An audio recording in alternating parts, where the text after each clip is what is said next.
According to the Health and Safety Executive, slips, trips and falls remain the most common cause of workplace injury, followed closely by manual handling and lifting.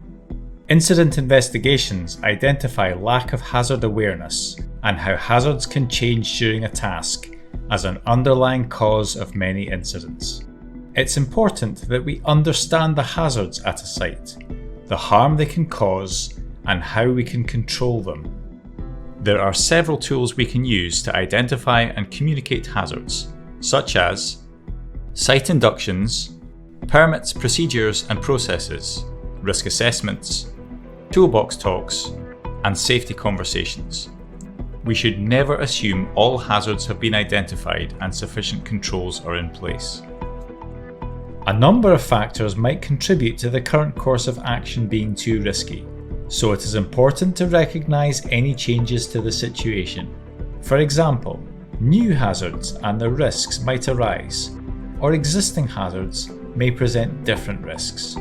Operational activities might change, requiring reactive rather than proactive decision making, and signs of fatigue in personnel should be monitored and addressed.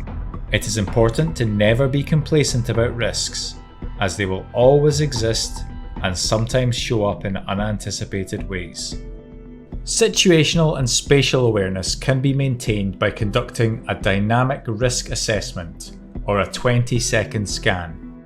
Dynamic risk assessment, DRA, refers to the continuous assessment of risks arising from potential hazards in the ongoing and changing circumstance of work activities.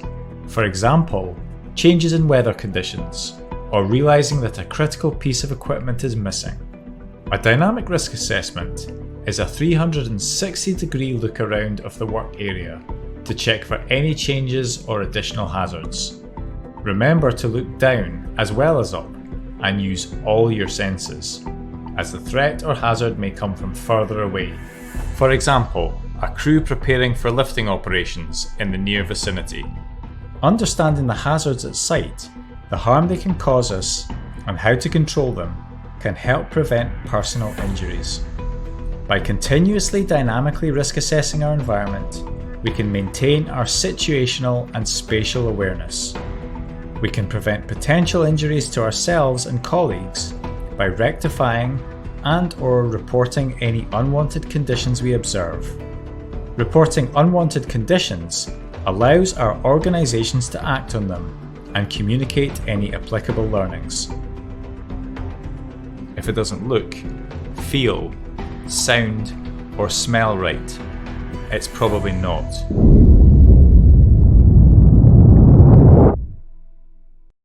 Play your part.